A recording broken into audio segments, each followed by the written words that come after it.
How's everybody doing during your social distancing? My name is Kary with Yoga's Arc, and this is a Yoga 101 session. Before we get started, I want to let you know this is not your typical class. This is more of a tutorial. What we're going to be doing, just so you have an idea, is go through what do you need to practice yoga. If you've never done yoga, what are some common pieces of yoga equipment? The next thing is we will go through some of your traditional yoga poses that we do in a lot of classes, and I will show you them as individual poses and show you some of the really important pieces to those poses. So sometimes you might even want to watch this and take notes. This is really good for people if you've never done yoga. Please pass this on for beginners. It's a great class, or Yoga 101 is great for preparing for a traditional yoga class. So if you want to take, for example, the all levels flow, or the yoga flow, or the power yoga I will be recording in a couple of days, this practice is good to learn the foundations. That being said, that Yoga's Arc wants you to put your health first. Yoga is an activity that requires physical exertion. Please ensure that you are in the proper shape to do yoga, and if you are unsure or have an existing medical condition, please consult your doctor or physician before beginning a yoga regimen. In other words, please listen to your body. If it hurts, don't do it.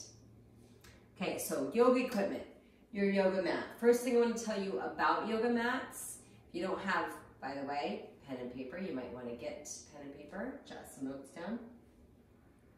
If you have a brand new yoga mat, people say, well, what kind should I get? Start with one that's, the $20-ish range, just to, get started. You can go, like Mandukas are pretty expensive. If you really get into your practice, you can start researching yoga mats. For the meantime, if you're just getting started, any mat will do. You want to make sure it's sticky enough so that you don't slide. And that is why we have bare feet in our yoga practice. If any of you are uncomfortable practicing without socks, make sure you have the rubber things on the bottom of your socks so that you don't slip. If you get a mat, it's brand new and it's slippery, what you want to do is make sure you really wash it down with just like hot or warm water to get the slippery film of whatever in the production of making the mat. It kind of comes with a slipperiness to it. And after you really wash it, not with soap, obviously soap is slippery, just like warm water. Take a beach towel, roll up your mat with the beach towel, step on it a little bit, get most of the moisture out, and then hang your mat to dry and see if that helps take the stickiness out. Equipment number one. Number two, water. I always have it by me.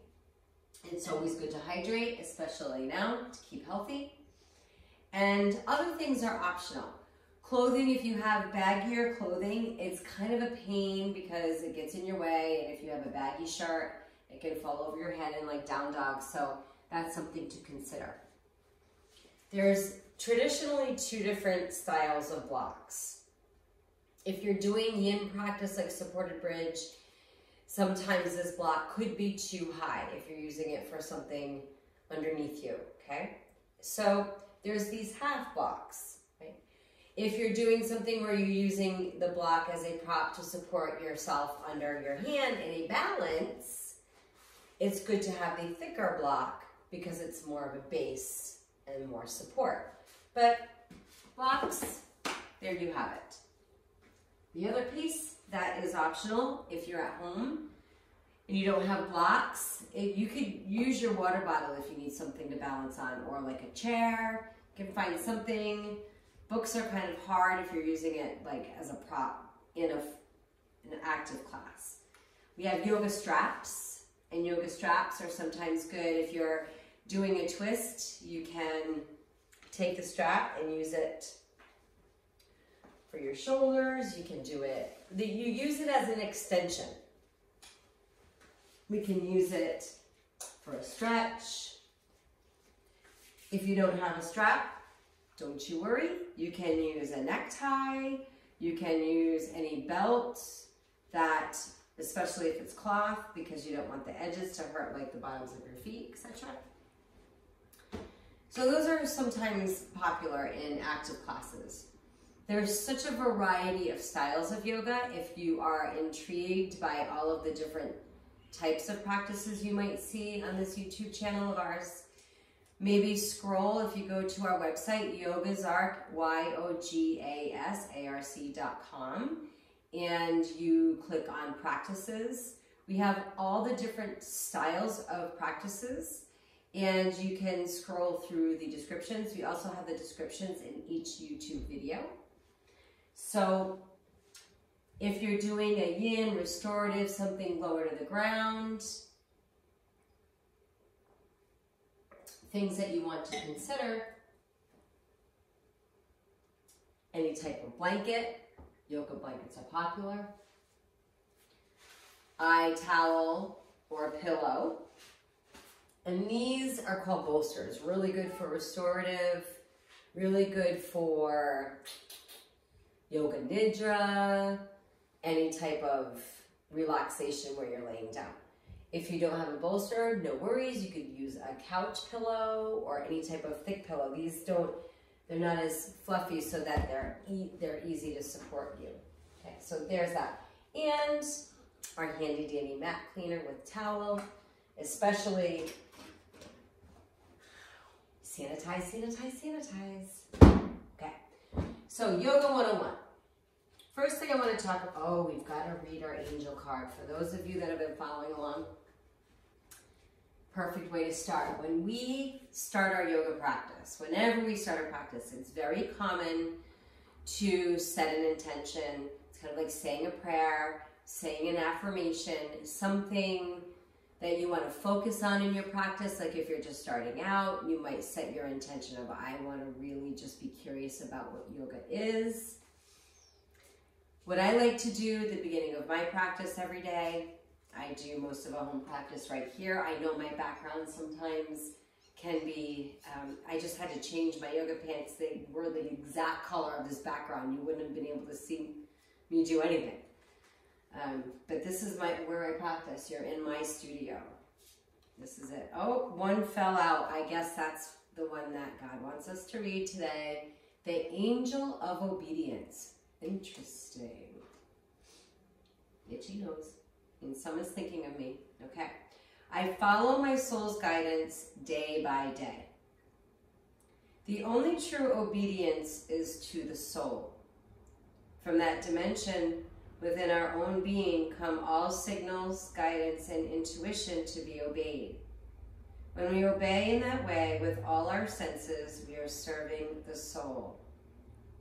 So, what's interesting about this is when you're obedient to a meditation, to daily, reading daily affirmations, prayers, to a daily yoga practice, it helps you become more in tune with signals, guidance, and intuition for sure. So keep that in mind. How do we start yoga? So you might set an intention, and then we want to be in a position where we can connect to our breath. Glasses out of the way.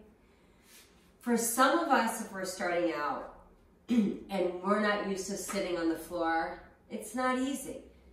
Our knees might be up here, right? If your knees are high, we want to change that. To get your knees to drop, which takes time, you can sit up on a block. You notice when I put the block down, and I sit up on my block, it gives me room for my knees to get lower so that I can sit up taller. There's an option. If the block is too high or is not comfortable, you have your blanket. Your blanket can be the lowest higher. So you make just a little bit of a stool. The other way that's common is child's pose. Child's pose can be a lot if we sit and we're not used to sitting, because the stretch of the ankle. When I'm sitting with my feet flexed, which I talk about in the posture movement or movement and stretch for good posture class, talk about the ankle flexion and chair sitting all the time. So to do this is a lot sometimes on the knees and the ankles if we're not used to it. So what you could do to start out is lean forward. You can tuck your toes, but as much as you can, stretch the tops of your feet down to the earth. And you can keep your forearms down, or if it's comfortable for your spine, you can come down. Now the most comfortable way, I would say, you can always start standing, that's where we'll end up, is laying on our backs with our knees bent or legs straight. So carefully come to your back and allow your knees to bend, your feet wide, knees rest together, arms wherever they're comfortable. So there's another common way to start your practice. I roll to one side and use my hands to push up to come to a seat, or I roll up using my core strength. Okay, so it's important that you come up safely from there. I'm going to start seated so that I feel like you can hear me, and if you're watching, you can see me. The next thing we do is, if you're comfortable closing your eyes, studies show that when we close our eyes, it helps us relax. Even further, if you're not comfortable closing your eyes, that's okay. See if you can find something ahead of you to stare at, soften your gaze, to relax. Find good postures so that your entire lung space can get oxygen. So I'm grounding through my sits bones. They call it Sukhasana, easy seated pose. You can have your legs here, your ankles crossed. It's also important sometimes to think about crossing and doing the opposite of what your habitual ankle is, and it's going to feel weird, but it's important to do so. Now I can get my shoulders back and I can breathe into my entire lung space. Now we be quiet because we're going to breathe. Connect and notice from head to toe. Just take a couple minutes in this quiet time, whether you're taking notes or you're actually practicing. Take the time, notice your breath, and notice how you feel physically, mentally, emotionally, and allow whatever comes up to be. No judging, it is what it is. And it's all okay as it is.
So taking a couple minutes in that comfortable position that you found to get started just helps us kind of shift from whatever was going on before we got on our mat to practice to getting in our body and getting in tune and saying, Am I nervous or anxious? Am I relaxed? Am I tired? Do I have a lot of energy? Where am I at right now? And it's also a good opportunity to check in with, most people call them aches and pains. I like to call them our magic areas. The more positive you speak about your magic places, our magic areas that might cause us some pain, they've gotten us this far in life. And usually, we just have been ignoring all the pain messages of our body saying, hey, you gotta change something. So really pain is just a message, correct? Correct. If something feels painful, please don't do it. If something has discomfort, that's different. That's what we call it finding your edge in yoga. Now the next thing is if you notice that you have a magic area, pay attention to it while you practice. And if something is questionable, please, like I said earlier, check with your physician first. Okay, after that, we'll focus on breathing. If you're starting a yoga practice, trust me, it's so hard to breathe deep and concentrate and listen and do it all at the same time, which means you will find yourself holding your breath sometimes, and that is completely normal. This is why we call it a practice. We never grab our yoga mat in the morning and say, hey, I'm going to yoga accomplishment. We say I'm going to practice, right? So we practice breathing over and over and over again. And different types of classes will use different styles of breathing. In a general yoga practice where you're doing it an all levels flow, a hatha yoga class you'll hear it as, versus vinyasa. Vinyasa, you would use your ujjayi breath, okay? Here I'm going to teach you what's called Durga Pranayama, and yoga, that's pretty much 3-part breathing. We have lung capacity and space in our ribs, chest, all the way to our shoulders. We usually throughout our day only breathe into 1/3 of our lung capacity. Yoga gives us the time to concentrate on taking full breaths, which is like medicine, hello, for your body. So with that being said, let's take our hands, no matter whether you're laying down, sitting, taking notes, child's pose. Child's pose, you can stay where you're at. Feel your ribs open onto your thighs, like feel the expansion maybe onto your thighs. So as you inhale, breathe belly, ribs, all the way to your shoulders, your collarbones. About 4 to 5 counts in. Exhaling, you can sigh it out, just kind of let go of the day. Being cooped up, doing our part, inhaling, 4 to 5 counts, 3-part breath. Exhale, relaxing up with a sigh. Then you start to close. So our typical keep going, so you're taking your 4 to 5 counts in, your 4 to 5 counts out as I talk to you. And then we close the lips softly and breathe through the nose. Still creating that 4 to 5 counts in, 4 to 5 counts out. If that's not working for you, just make sure you're breathing and you're doing your best to fill your entire lung space. Let's take a minute to breathe. 4 to 5 counts in, 4 to 5 counts out. Feel the movement in your belly, your ribs. Feel the expansion of your lungs like a balloon, 360 degrees, every angle around your spine. If we are slouching over chairs a lot, we get all slouched in. It keeps us all kind of congested and our lungs don't have the space.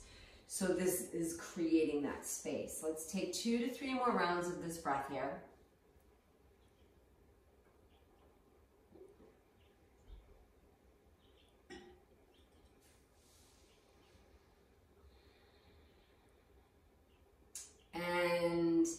From here, in most practices, you'll do some movements for your spine. Our spine moves 6 directions. We have our side bends. We have what we know as our cow, cat, which we always call cat, cow. Then we have our twisting, 6 different directions. So in most practices, after you get grounded, you breathe, your intention, you'll move your spine with your breath. From your back, you can hug your knees, you can sway, you can do little baby twists. From from seated, you can do cat cows. I am going to demonstrate from tabletop. We spread our fingers wide, very supportive for your wrists. I take my knees back, and as I inhale, the tops of my feet are down, my belly drops, my head lifts, my tailbone lifts, and as I exhale, I round the other direction. So I'm looking towards my belly button, I'm rounding my spine, I'm pressing through the space between my shoulders. Now move with your breath. Inhale, your cow.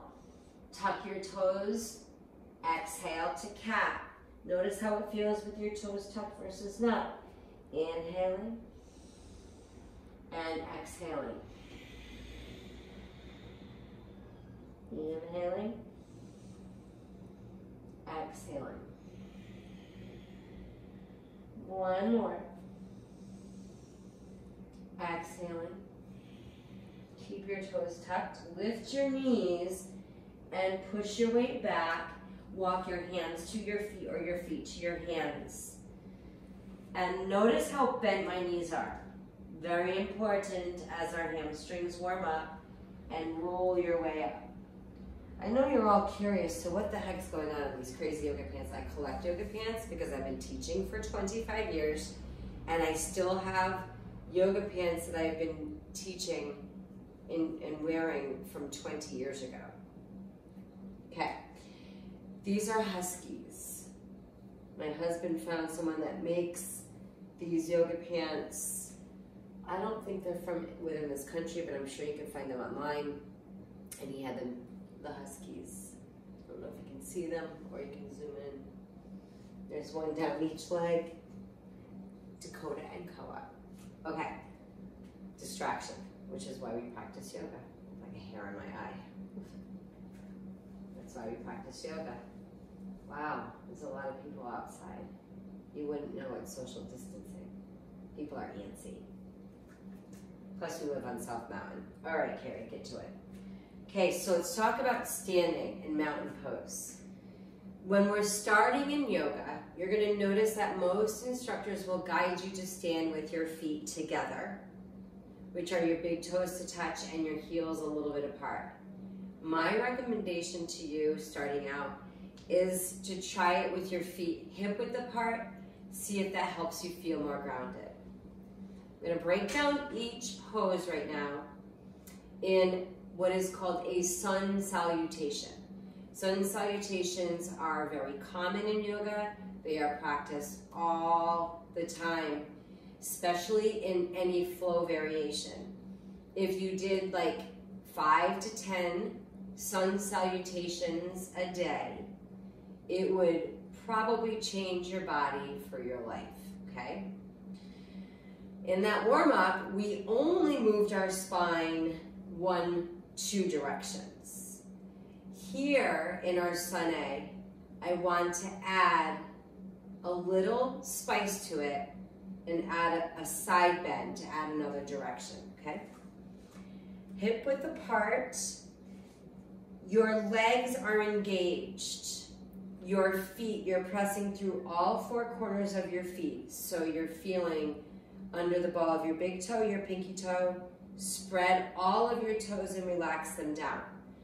Feel this grounding right in the middle space of your heels. You're feeling your shins energetically kind of pressed towards each other, like they're a magnet towards each other. You can't see it happening, but you feel it. It's what we call isometric, when you're muscularly engaging, but you're not muscularly moving. And then from here, I'm lifting my thighs to lift my kneecaps. Sometimes you might hear lock your knees. No, we don't lock the knee. We don't want to lock joints. We want to use the muscles around the joint to protect it. So I'm lifting my thighs to protect my kneecaps. Now I'm turning to the side to show you. A lot of us have this going on, right? This is me when I'm not thinking. And then some of us have this going on. What we need to figure out is how to stand tall. Hip points draw towards up. Tailbone, we know it as our sacral bone, draw towards down. So I'm tilting to create more space in my lower back and more space through the front of my hip flexors. Jeez, it's so hard to stand. From here, I bring my ribs, like our ribs kind of stick out here a lot from slouching over technology and then trying to get the shoulders back. So we have to think about drawing ribs down, shoulders back, mountain pose. You're not going to remember all of them. You're not going to remember every one of them. So maybe take one or two of those cues I just gave you that really mean something to you in today's practice and focus on those two things, okay? And if anything else happens, beyond that, you're good. I've been practicing for 25 years and I'm still focusing, even in mountain pose. So I'm in mountain pose and I'm standing tall and I'm using my 3-part breath. Now we add the movement of inhaling, reaching the arms overhead. And as I inhale and reach my arms overhead, what usually happens is our shoulders come up with us. What we want to do is keep that beautiful, and you might need to watch it again a couple times and go over those really important pieces. So you remember all of those pieces, keeping your ribs down. As you inhale, reach up, you're keeping your shoulders out of your ears. It's getting a nice stretch in all this stuff. So I'm inhaling, reaching up. Now, a lot of times in yoga, people keep their knees bent and start rounding the back. What I want you to practice doing is bending your knees a little bit, okay? It's kind of like if you were skiing, you know, you have your knees slightly bent. I think of it like a football huddle, like if you're, I would never because I don't play football. And then from here, when you come down to your forward fold, your back is nice and flat, okay? Nice and flat. Knees are soft. If my legs are bent, I might not be able to do that, okay? So, showing you what it looks like in a yoga class versus me breaking it down.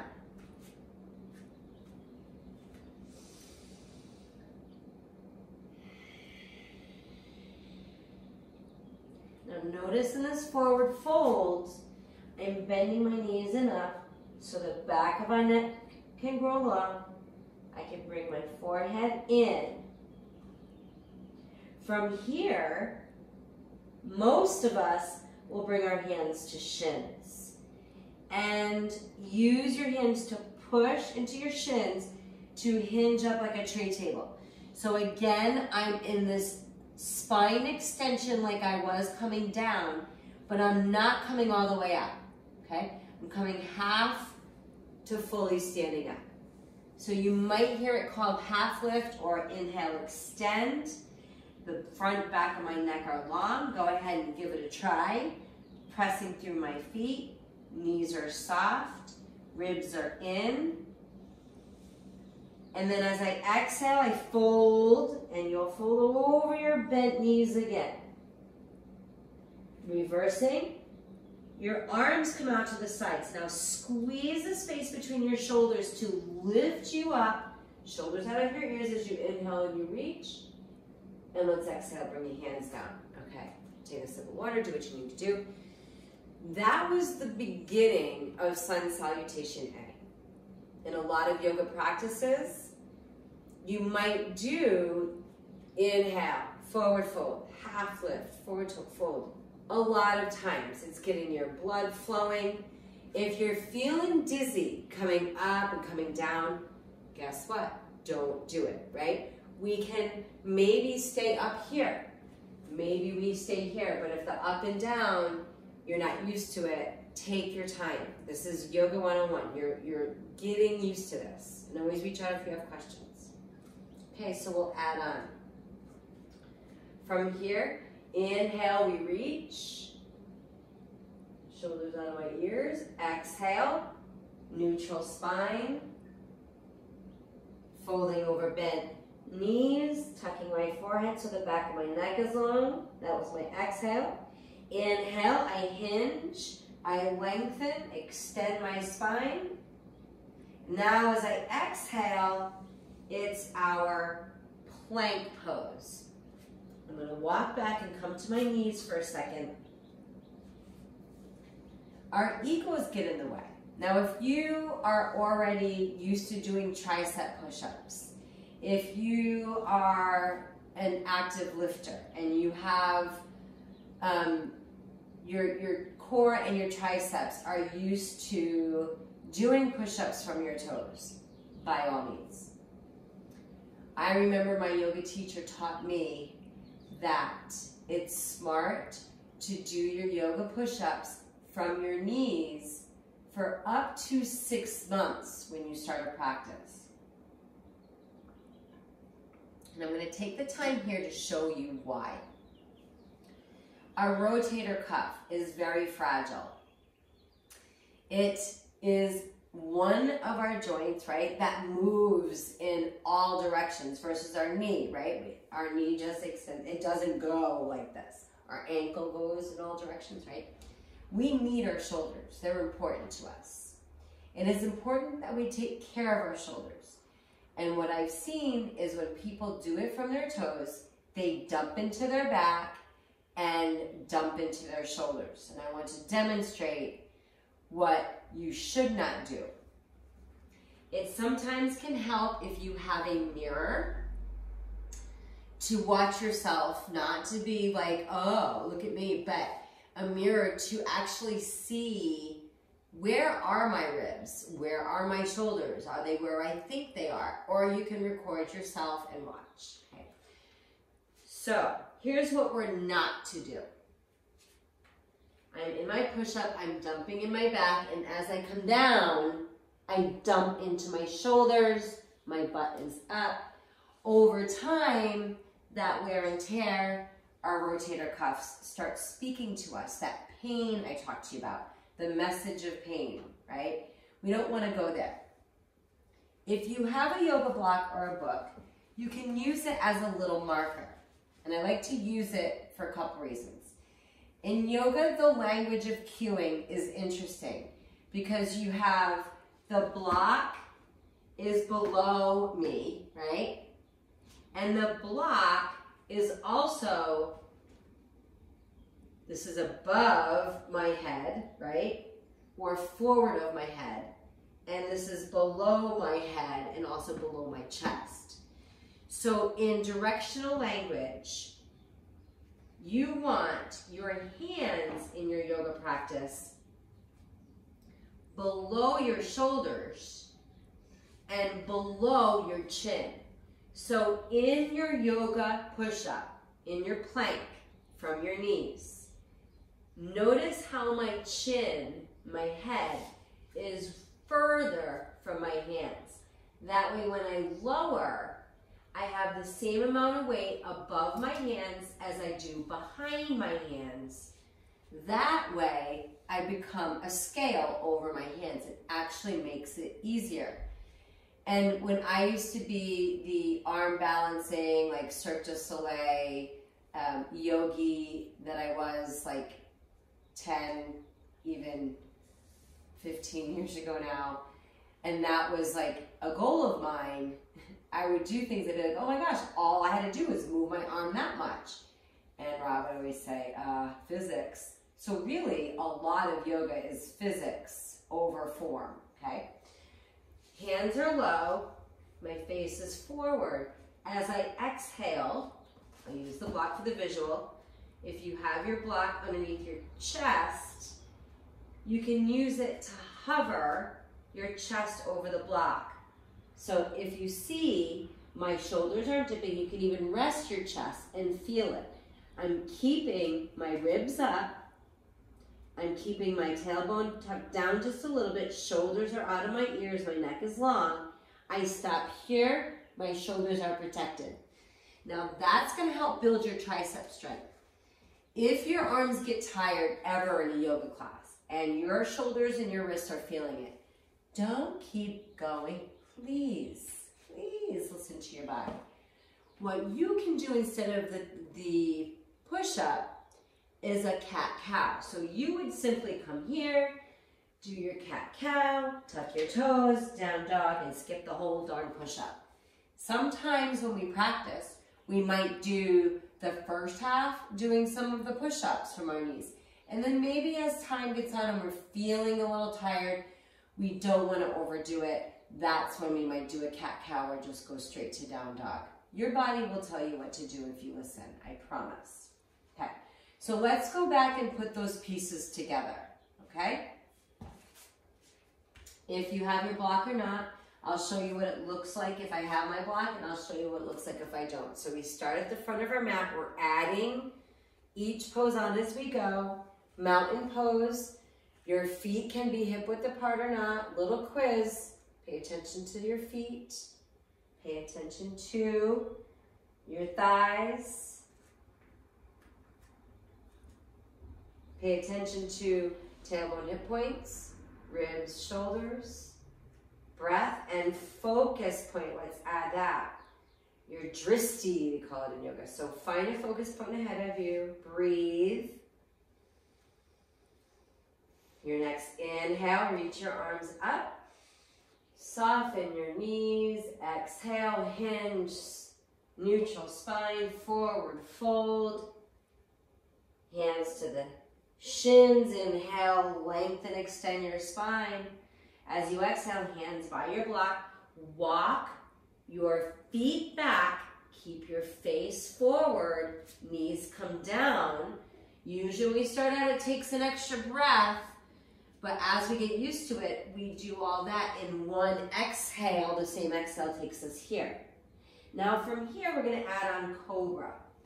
If you see me in Cobra here, Cobra, my knees are down, my elbows aren't locked, they're soft. I'm squeezing muscles. Now, because I taught group fitness, hi Kara, for like 20 years, my shoulders, right, tend to stay forward. So I gotta really work on pushing my shoulders back, getting the front of my neck long, shoulders out of my ears, and then rolling my heels towards each other. Where am I feeling this?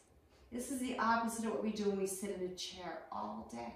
I'm feeling this around my chest and shoulders. It's awesome. My hips, my core from sitting. Oh, that feels good. And then we exhale and sit back. Okay. So, Cobra, our knees are down. You'll see or hear people call it upward facing dog. The only difference is in upward facing dog, your knees are lifted. And I promise, if you have a desk job, that might be the most challenging pose you do today. So, let's put it all together, front of our mat.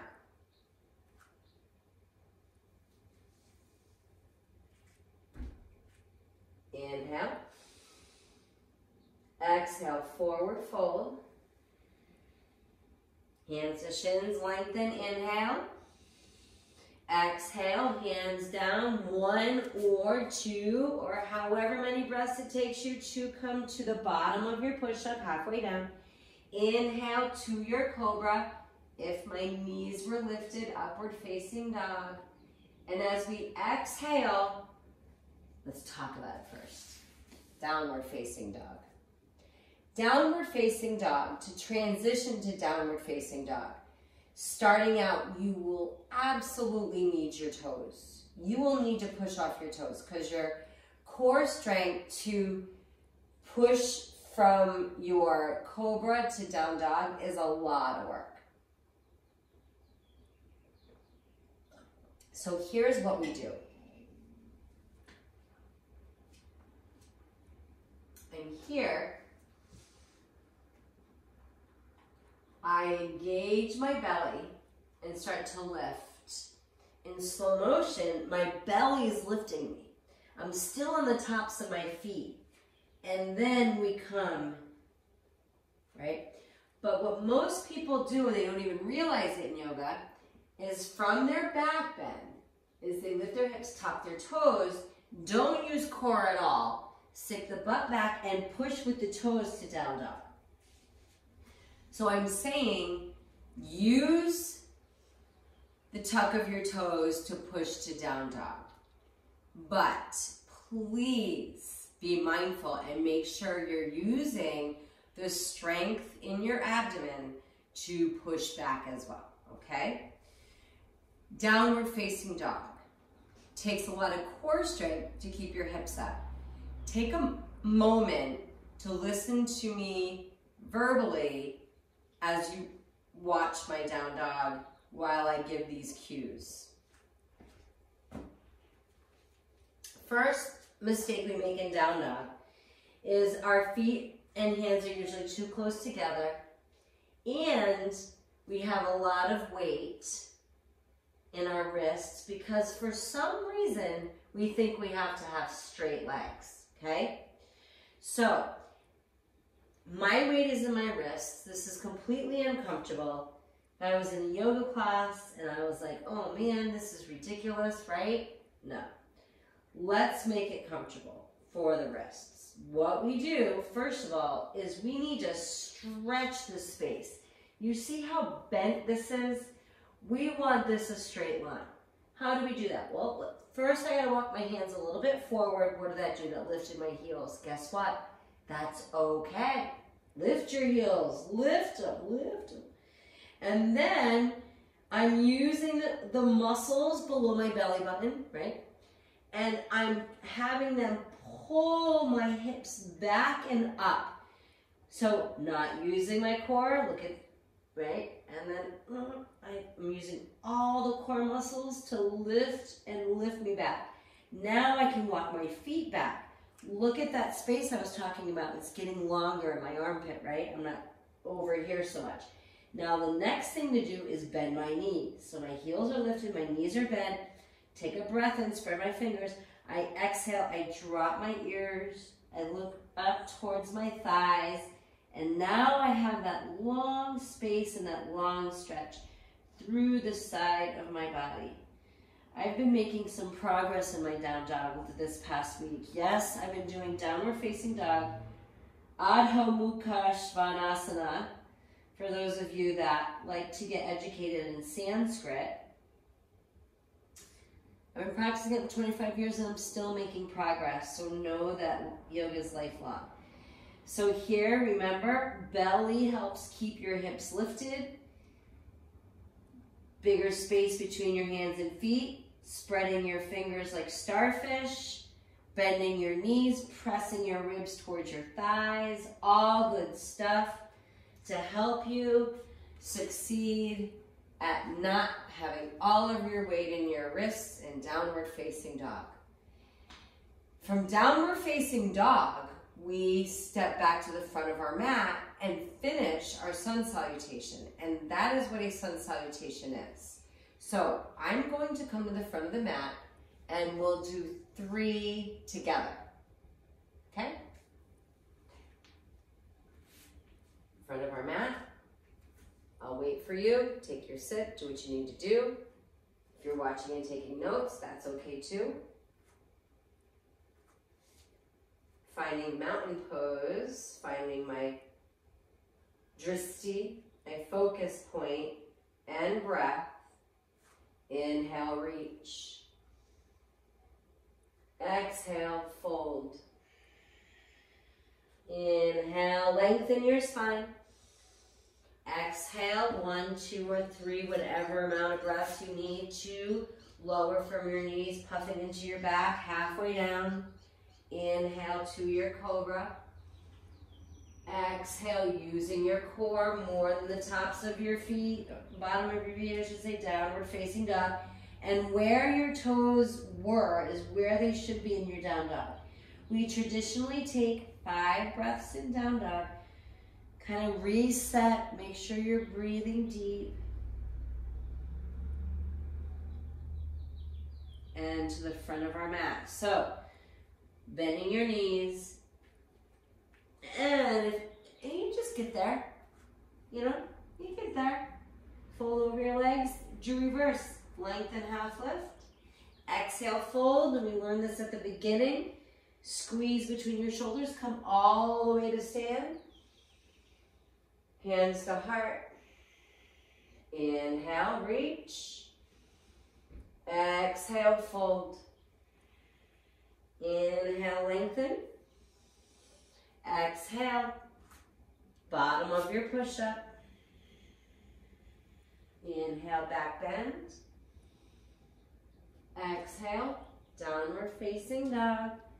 Few breaths here.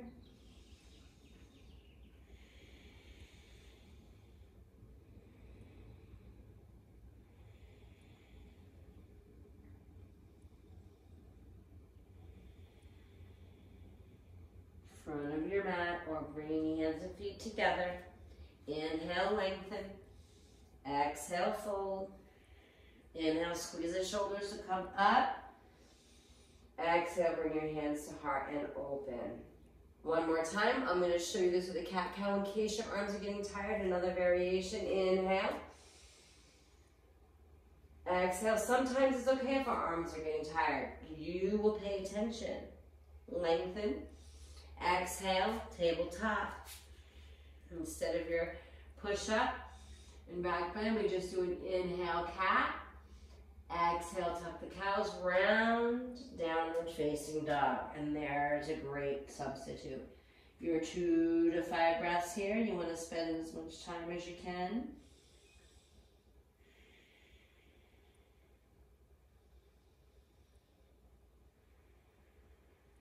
And to the front of your mat. Lengthen, fold, and come up. And hands to heart and open. Sun Salutation A. You've got it. Now, the only pose that's different in Sun Salutation B, there's a couple things we're going to go over now. I'm going to show you chair pose, which is very common. We call it fierce pose in yoga, and it's actually called Utkatasana. We will go over our 3 basic standing poses that a lot of poses are built around. We'll go over Warrior A, Warrior B, and Crescent Lunge. Anjaneyasana, one of the only poses named after a female warrior.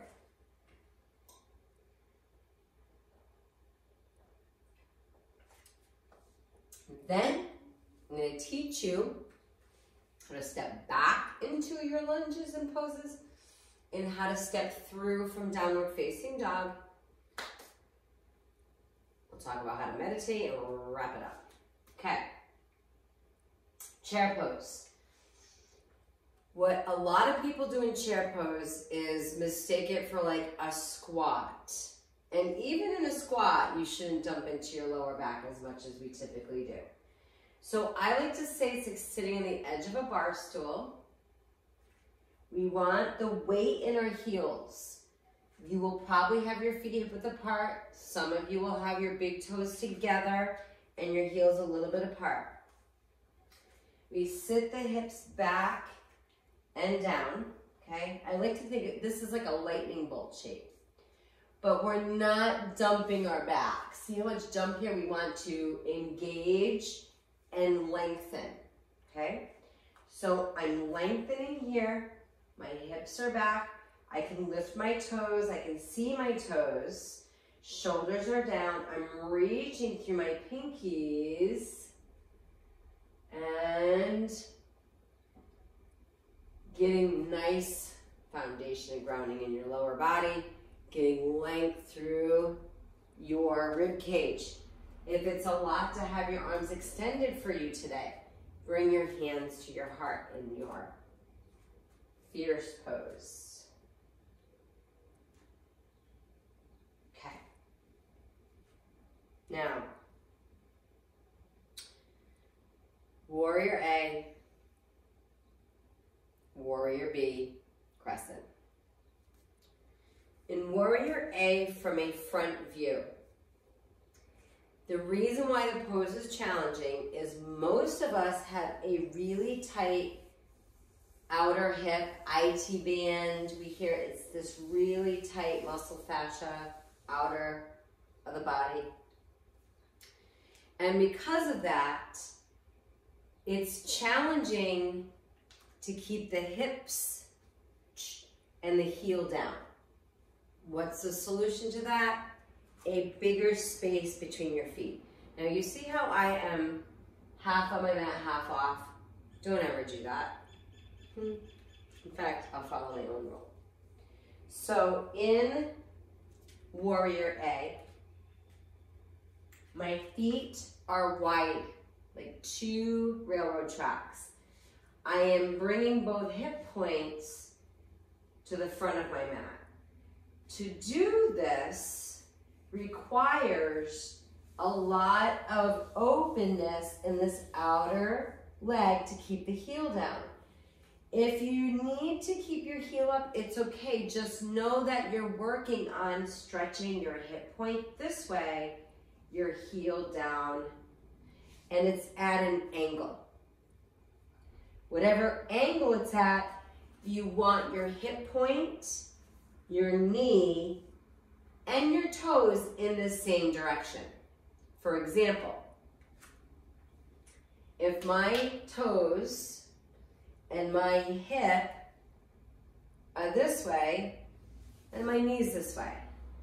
But if my hip and my knee is this way, but my toes are going that way, I'm gonna have a really mad knee. In yoga, always make sure your hip point and your knee and your toes are in the same direction, okay? So I have this knee at a 90-degree angle, bent over the heel. I can see my toes. I'm pressing my back heel towards down, my hip forward, so I'm getting that awesome stretch in the outer of this hip. Now I want to get a stretch to my hip flexor.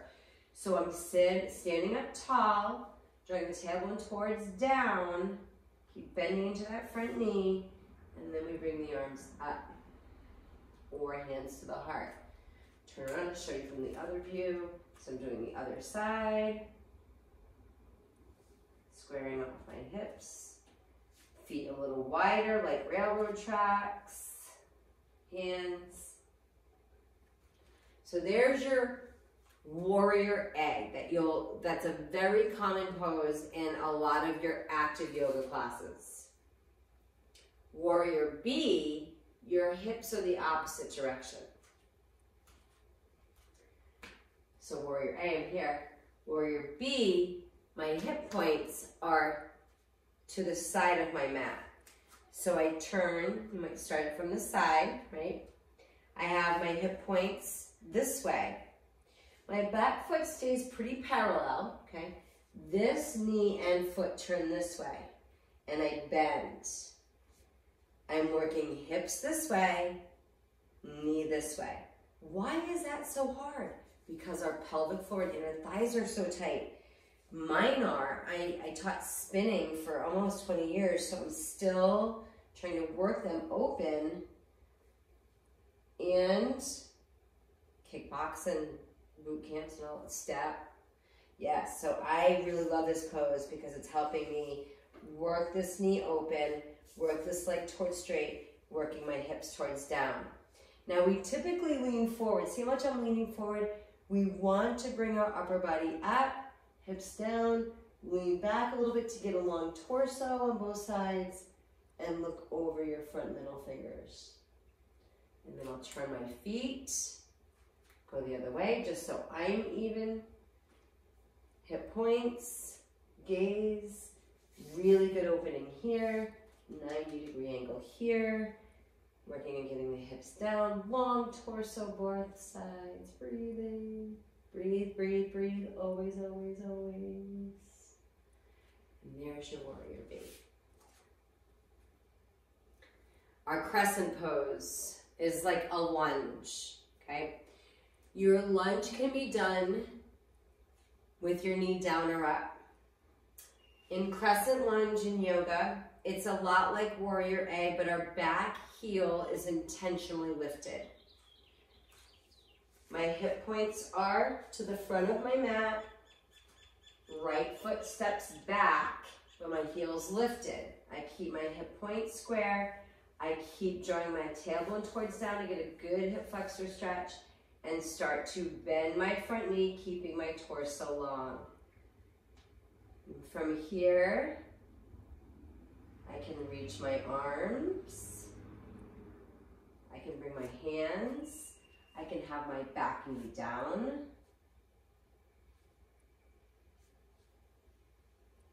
And I'm breathing. What I like about this, if you've got tight, you do a lot of tight stuff like running and sitting, you can get tight in the arches of your feet. So this is a really good stretch for the arches of your feet. Again, knee, hip points, tailbone, long torso, and your breath. As you lower, work on straightening the back leg, getting some opening in your hip flexors. Breathe, breathe, breathe. Arms where they are. And there's your 3 poses. You'll notice you can twist, like there's a lot of movements and different places your arms can go, angles, planes around those bases. Standing and balancing on one foot can also be something that we just need to practice over and over and over again. I'll give you a couple tips for that. Before we go there, how do you get into your warriors and your crescents? Well, if you're at the front of your mat, you'll have teachers that cue you to step back like we've been doing. The other way is to sweep your leg through from downward facing dog. Coming to down dog, the reason why it's challenging is because we are tight in our hip flexors. So I'm here, I bring my right leg high, keep my hips high, keep my heel lifted on my connected foot, and I bring my knee through. This is a slow motion. I bring the knee forward, keep my hips up to bring my foot down and through. Now what typically happens if we're starting a practice and our hips are getting used to it is we get stuck right here, okay? And if we get stuck here, take your hand, guide, bless me, tickle me, okay? So that's how we come through, okay?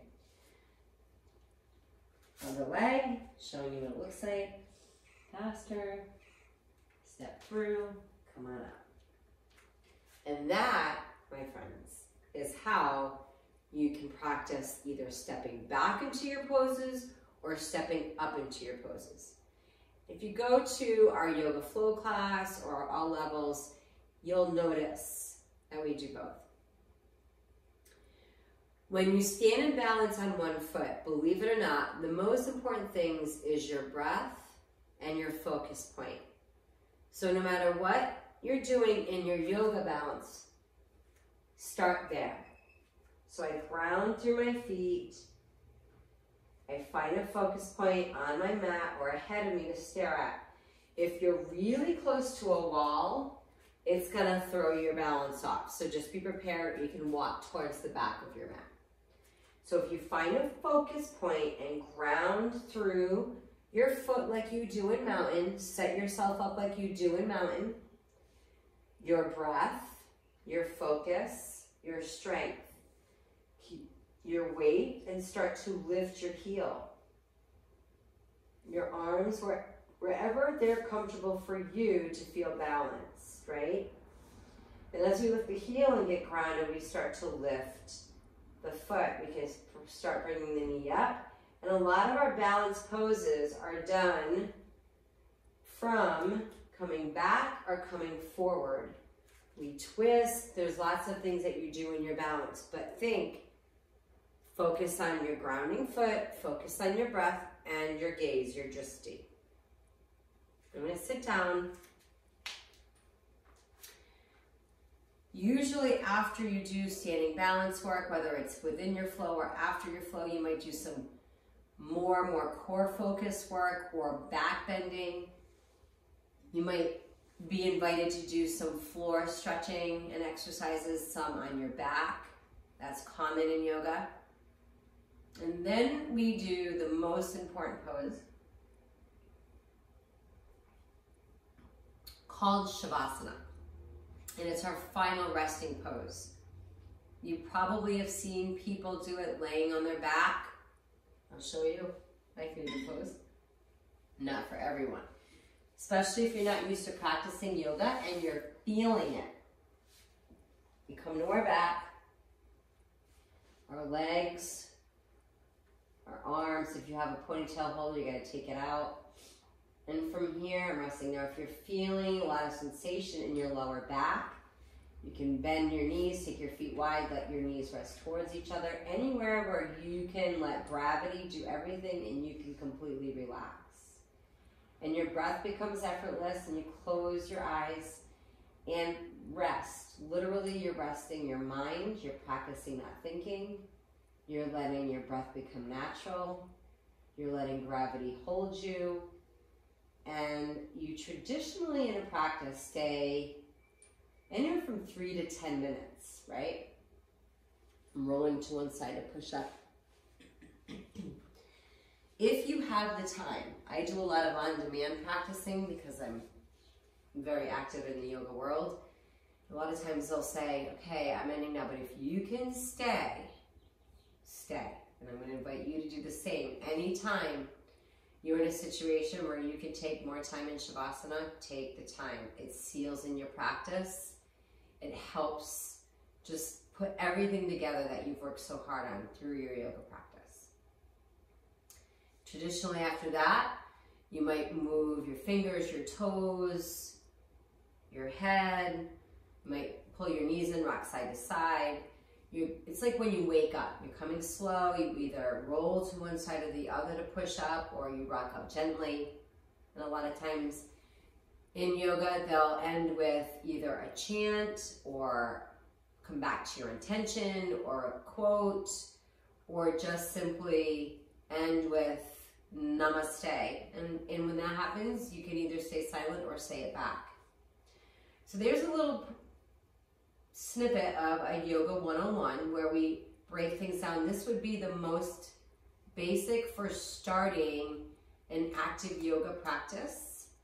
There's lots of practices to choose from. Reach out if you have any questions. It's been a pleasure. Namaste.